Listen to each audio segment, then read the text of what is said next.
Coucou, j'espère que vous allez bien. Moi, je vais super bien. C'est Sam Esther pour ceux qui ne me connaissent pas. Oh, aujourd'hui, j'ai envie de parler au cœur de quelqu'un. J'ai envie d'exhorter quelqu'un, dire à quelqu'un que Dieu est fidèle. Dieu est fidèle dans notre détresse. S'il y a quelqu'un qui traverse une difficulté et qui pense qu'elle est seule dans sa difficulté, je veux te dire, ma soeur, tu n'es pas seul, Dieu est avec toi. Je veux te dire, mon frère, tu n'es pas seul, Dieu est avec toi. Dieu n'oublie pas ses enfants. Dieu est avec toi. Il y a des moments de la vie où tu penses que tu es seul à traverser ce que tu traverses. Mais Dieu se souvient de toi dans ta détresse. Aujourd'hui, j'ai eu à cœur de de parler. C'est un témoignage, rendre un témoignage. Et en même temps, exhorter quelqu'un pour dire à la personne que Dieu sait ce que tu vis et Dieu est avec toi. Hier, j'étais en train de faire une petite adoration. J'écoutais un chant qui dit « Le Dieu qui se souvient de l'alliance. Le Dieu qui n'oublie pas l'alliance. » Et quand j'écoutais ce chant, le chant devait faire 4 minutes. J'étais assise là et j'ai commencé à adorer Dieu. Et pendant que j'adorais Dieu, Dieu a ouvert mon esprit. Et j'ai vu un ange d'autorité prendre la route qui mène à la maison pas d'une cousine, mais la nièce d'une de mes grandes-mères, paix à son âme.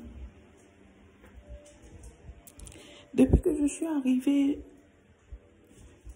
j'ai vu cette tata-là parce que elle m'a prise bébé, elle a pris soin de moi, tout et tout, et elle m'aimait beaucoup.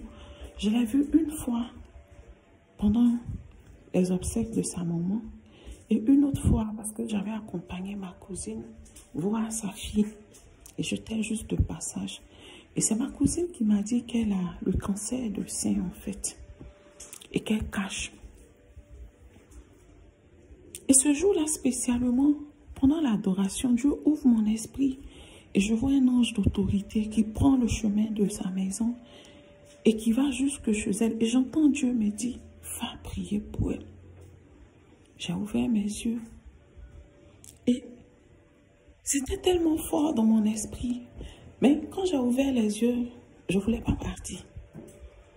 Et lorsque ce sentiment de je ne veux pas y aller m'est monté, Dieu m'a ramené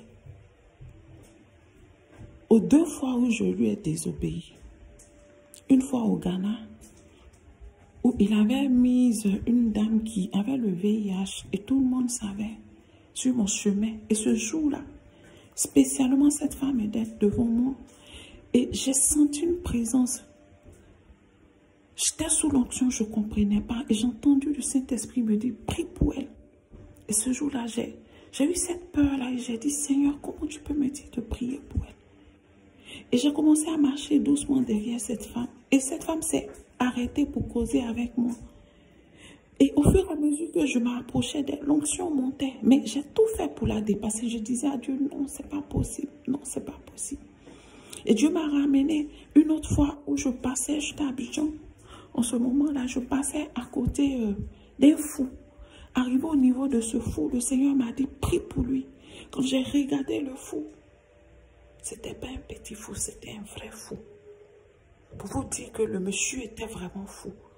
Et le monsieur me regardait. J'ai eu tellement peur que je me suis dépêchée pour quitter là. Quand Dieu m'a ramené à ces 2 événements, j'ai juste pris mon téléphone, j'ai mis dans mon sac, j'ai pris ma route et je suis partie chez la dame. Quand je suis arrivée, il n'y avait personne dans la cour. J'ai dit coco et sa petite fille a répondu. Quand j'ai dit ça va, et ta maman, et ta grand-mère, elle a répondu. Elle m'a dit, Esther, je suis fatiguée, je ne me sens pas bien, je suis couchée, passe un autre jour. Et je lui ai dit, effectivement, c'est pour ça que je suis là, je suis venue pour prier pour toi. Et elle m'a dit, ok, rentre. Mais quand j'ai franchi le seuil de sa maison, j'ai vu cette femme-là couchée dans cette détresse-là. Les 2 fois où je l'ai vue, je ne l'avais pas vue comme ça. Mais ce jour-là spécialement, je sentais cette détresse-là. Et je me suis assise. J'ai commencé à lui parler. Je lui ai dit, je n'avais pas prévu venir te voir. Mais j'étais en train d'écouter un chant d'adoration où j'adorais Dieu. Et j'ai vu un ange se diriger chez toi. Et Dieu m'a dit, va prier pour elle. Je suis venue prier pour toi. J'ai commencé à l'exhorter, à lui parler de l'amour de Dieu pour elle. À lui dire que dans cette situation qu'elle est, elle n'est pas seule. Et la dame a commencé à pleurer de tout son être. Elle dit, j'ai tout fait. Je suis partie au CHU de Trècheville. Je le savais. Les médecins n'ont même pas pu détecter quel mal j'ai. J'ai dépensé beaucoup d'argent. Et je lui ai dit, c'est là où la main de l'homme s'arrête, que celle de Dieu commence. Moi, je suis venue, ça fait au moins 3, 4, 5 mois que je suis là. On s'est vu combien de fois? 2 fois. Mais aujourd'hui, spécialement, Dieu m'a montré un ange qui venait chez toi. Ça veut dire que Dieu connaît ce que tu traverses. Et Dieu est avec toi dans ta détresse. Je veux dire à quelqu'un, Dieu est avec toi dans ta détresse. Je veux dire à quelqu'un, ce que tu traverses, Dieu est avec toi. Je veux dire à quelqu'un que Dieu ne t'abandonne pas. Je veux dire à quelqu'un que Dieu connaît tes pleurs et tes larmes de chaque jour. Je veux dire à quelqu'un, le Dieu en qui je crois, il est tout puissant. Sa main n'est pas trop courte pour agir dans ta stérilité. Sa main n'est pas trop courte pour agir dans la détresse. Quel que soit le nom de cette détresse que tu vis, Dieu est capable de susciter un ange qui va se diriger pour changer ton histoire. J'ai dit à la dame, aie foi en Dieu. Aie foi en Dieu, ce Dieu qui a laissé sa condition de Dieu et qui a pris la condition humaine, qui est descendu jusqu'à nous et qui a laissé sa royauté. Il s'est dépouillé de tout ce qui faisait de lui le Dieu de gloire et il est venu dans la condition humaine. Il a donné sa vie à la croix pour que tu sois sauvé. Il est fidèle et il est amour. Il n'a pas changé, il est le même hier, aujourd'hui. Dieu ne change pas. Dieu ne change pas, ta situation ne change rien en ce que Dieu est. Dieu est amour. Dieu demande seulement ta foi. Dieu demande seulement ta persévérance. Dieu veut que tu crois qu'il est capable de le faire. Dieu veut que tu crois qu'il est capable de le faire. Dieu veut que tu crois qu'il est capable de le faire. Désolé pour mon fils qui m'appelle. Dieu veut que tu crois qu'il est capable de le faire. Et il est vraiment capable. Dieu ne t'abandonne pas dans ta détresse. Femme, essuie tes larmes. Mon frère, essuie tes larmes. Et sache que Dieu est fidèle. Dieu est fidèle. Dieu est fidèle. Dieu ne va jamais t'abandonner. Dieu va se souvenir de toi. Je dis que Dieu est capable de changer ta situation. Dieu est capable d'emmener de l'état de zéro où tu es à l'état d'héros. De la femme stérile que tu es à la féconde. De l'état de maladie où tu es à l'état de guérison. Il est le Dieu capable, il n'a pas changé. Il est le Dieu capable, il n'a pas changé. Il est le Dieu fidèle. Il est fidèle. Mets ta confiance en lui. Réactive ta foi. Réactive ta foi. Je sais qu'il est difficile. Et je lui disais, je sais qu'il est difficile. Quand tu sens la maladie, quand tu vis la maladie, quand tu sens cette détresse au plus profond de tes entrailles, il est difficile de mettre ta foi en Dieu. Mais il est fidèle. Il ne t'abandonne pas. Dans ta douleur, il est avec toi. Dans tes peines, il est avec toi. Dans tes désespoirs, il est avec toi. Laisse-lui la place. Mets ta foi en Dieu. Mets ton espérance en lui. Il est souverain.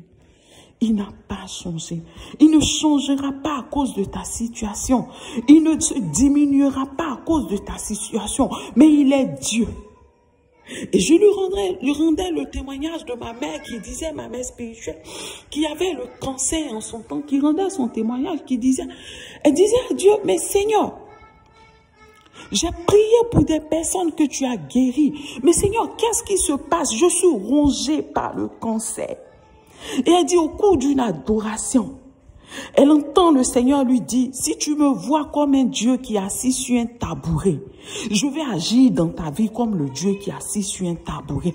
Mais si tu me vois comme le Dieu de gloire qui est assis sur son trône de gloire, je serai le Dieu de toute puissance dans ta vie. Elle dit, ah, ma vision a changé. Ah, ma conception des choses ont changé. Et je me suis levée et j'ai dit, Seigneur, tu es le Dieu de gloire assis sur ton trône de gloire. Et je vous dis qu'à partir de ce moment, malgré qu'elle vivait la maladie, malgré qu'elle avait peur, parce qu'elle faisait la maladie, son histoire a changé. Qu'elle est retournée à l'hôpital pour refaire ses examens. L'hôpital était en ébullition. Tous les médecins, les professeurs étaient en ébullition. Elle dit, ils font des examens et ils refont. Ils font des examens et ils refont. Et son médecin qui la regarde, qui dit, tu viens de quel pays? Tu viens de quel pays? Quel est ce Dieu en qui tu crois? Parce qu'il n'y a aucune trace, je dis aucune trace du cancer dans ton corps. Il n'a pas changé. Je veux dire à quelqu'un, il n'a pas changé. Le Jésus en qui nous croyons, il n'a pas changé. Mais quelle est la vision que tu as de ce Dieu que tu dis servir, de ce Dieu que tu dis suivre? Comment tu le vois? Le limites-tu ou le vois-tu en ce Dieu grand et glorieux, le Tout-Puissant? Si tu le vois en Dieu Tout-Puissant qui est capable d'agir, il agira dans ta vie. Réactive ta foi. Je suis venu ce soir dire à une soeur, à un frère, ne désespère pas. Réactive ta foi, car Jésus n'a pas changé. Sur ce, je m'arrête là. C'était Siam Esther. Je vous aime, Dieu vous aime encore plus, mes tchangles. Bisous, que Dieu vous garde. Amen.